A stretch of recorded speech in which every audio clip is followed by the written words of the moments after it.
everybody, it's Chris Eads, known online as Wootini, here with another Gay Gamer video podcast, and it's Christmas! Quick movie review to start with. As promised, I went back again the following week to see The Rise of Skywalker in IMAX 3D. Because my husband hates 3D, so we had to see it flat, and I had a horrible cold, but I couldn't reschedule because I'm pretty sure that it's not going to be... It might be an IMAX 3D next week, or it might be a 3D next week, but I'm sure they won't be showing it in the IMAX theater in 3D anymore. I was surprised they were still doing that 1 week later, but it's a big movie, so I was able to go.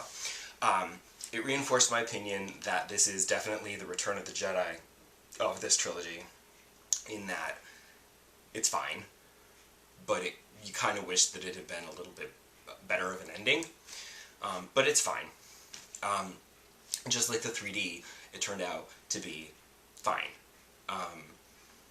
Which is unfortunate because The Last Jedi, the 3D, was very, very average.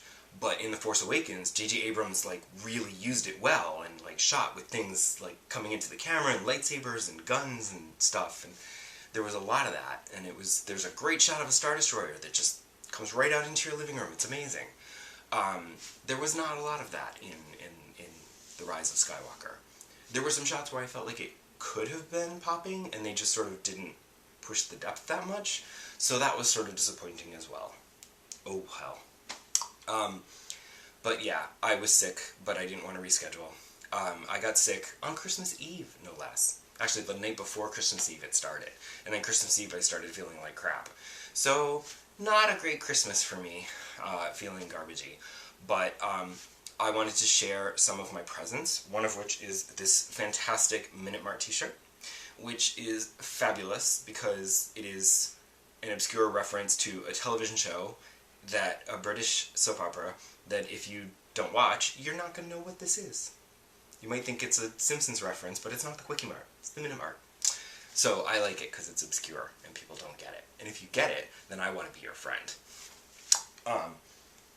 I also got this great book about juvenile delinquency books, which my poor husband, he felt bad. He was like, I'm really sorry, he found it on Amazon or whatever, and he was like, I thought it would be a bunch of really cool book covers and stuff, but it turns out that it's an actual book, there's pictures, but there's also quite a bit of text, and I'm like, that's fine.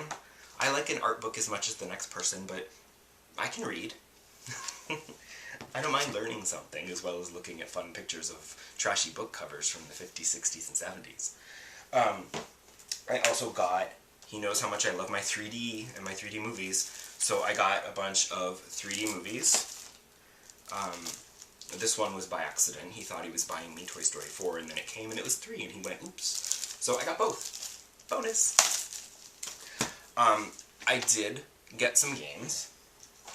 I got Shadow of the Tomb Raider, which, as you can see, is still in its shrink wrap, but hope it's not scratched. I didn't want to start playing it because, pardon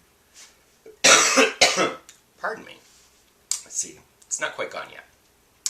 I didn't want to start playing it because of, I felt like garbage, and I didn't want to have to play something where I had to pay attention, and I needed reflexes, and had to, work. I needed something that I could play, leisurely, like a No Man's Sky kind of a thing, where I could just sort of lay back and go, there we go. So it turned out to be the perfect time to start my other Christmas present that I got, which is Pokemon Let's Go Pikachu. This is a good game to play while you're sick.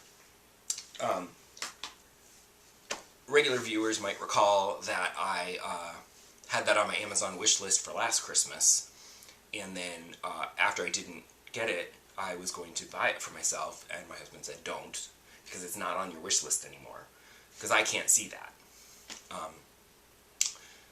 So he's like, I wouldn't do that because I think my cousin might have gotten it for you, and he was sick, so we didn't go to their place for Christmas. So I was like, oh, well then no, because I don't want to end up with 2 of them. So I said, it's fine. It's just Pokemon. There's other things to play. I'm fine. And so I was willing to wait. And sure enough, this Christmas rolled around, and I got let's go Pikachu. So, now everyone else is out there playing Pokemon Sword and Shield, which is the legit actual Pokemon game that just came out this year. And I'm playing last year's Pokemon game, which is the baby Pokemon game. But that's fine, because that's why I wanted to play it. Like, I'm not interested in Sword and Shield, because I find that I don't enjoy the Pokemon games, because, as I've said in previous episodes, I know I've bitched about this before, I liked Pokemon in the beginning, it was very enjoyable, but every Pokemon game is basically the same, just with different Pokemon, and then they'll add in, like, oh, now you can breed them, or now they're shiny Pokemon, or whatever new thing they decided to throw in. But it's literally the same game. And I thought that this, being, like, if Pokemon Go and Pokemon had a baby, it would be this game. I thought maybe this would be a more fun, casual, entertaining game to play. Of course, it still has the exact same plot as every other Pokemon game, where you are a young person, boy or girl, and you have a rival, and you get a Pokemon, and then you go off into the world, and you collect Pokemon, and you battle gym leaders to collect badges so that you can go to the very end and battle the Elite Four. And it's literally the same plot. I mean, even Zelda knows to vary it. You know, it's this, Link is always going to fight enemies and battle Ganon and save the kingdom of Hyrule, but they mix it up. They change how he does it. There's different graphics, there's different enemies, there's different play styles, there's different gameplay elements. Pokemon, just, it feels the same to me every time.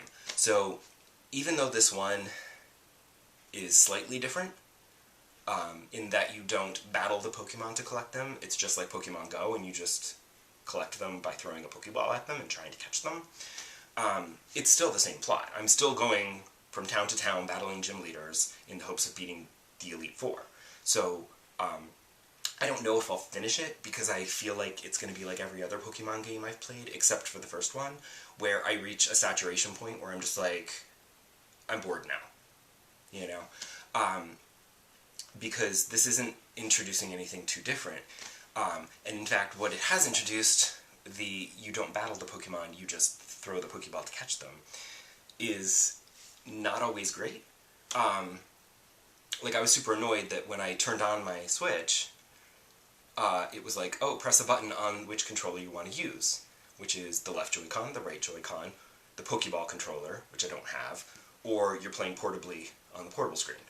And I'm like, Pro Controller that I just used to turn on my Switch, and I'm pushing the button and nothing's happening, and I'm like, great, so I can't use the Pro Controller. So I went and pulled off the right Joy-Con, and that was great. While I'm sitting there, like, miserably sick, I can just lay on the couch and go like this, and then occasionally like this to catch Pokemon. So, you know, it's not a very intensive physical game, but, so it was good while I was sick. But, the throwing of the Pokeball, it's just like in Pokemon Go, where it's, like, wildly inaccurate, sometimes crazy difficult to do, and you're wasting Pokeballs left and right because it's just missing. So I kind of prefer, I haven't played a lot in the portable mode, but playing it portably, you kind of aim like this, and then you press the button to throw it, which is a little bit better, so far, than, like, throwing, you know, ringing the Joy-Con at the TV in order to throw a Pokeball. It's not horrible, but it's not great. But overall, this feels like a very, like, it feels like a Pokemon game for kids, like an entry-level Pokemon game, so I'm expecting it to not actually be that difficult. Like, I've had one Pokemon that, like, escaped because it was a higher level Pokemon that was, it was like a red ring, it was like a reddish-orange ring, and I was like, well, that's going to be difficult to catch. And then it was also moving around, and I was like, never mind. So, it got away before I could give up. I also didn't have any Great Balls or Ultra Balls or anything, I just had regular Pokeballs. So, now maybe I'd have a little better luck, because I've got Advanced Balls, but, I don't know how long I'm going to be playing it, but, I might get bored and then return to Luigi's Mansion, because Luigi's Mansion 3, I'm only halfway through, and I do actually want to finish that. But, as you know, I have no willpower. So I couldn't just say, oh, well, thank you for giving me this Pokemon game, but I'm just going to leave it in the shrink wrap until I finish Luigi's Mansion. That's not going to happen. I mean, come on. Have you met me? No. So I'll pretend to play both while really only playing one, and then eventually go back to the other one, hopefully. We'll see. Fingers crossed that I don't completely forget about Luigi's Mansion. Come back next week, and maybe I can talk about some Tomb Raider, because I am feeling a little better now, so I think I could play an actual game now. So come back next time, and I'll tell you what I think of that, which is another game from last year that everyone's already played. So I don't have to worry about spoilers then. That's good. See you then. Bye! Happy holidays!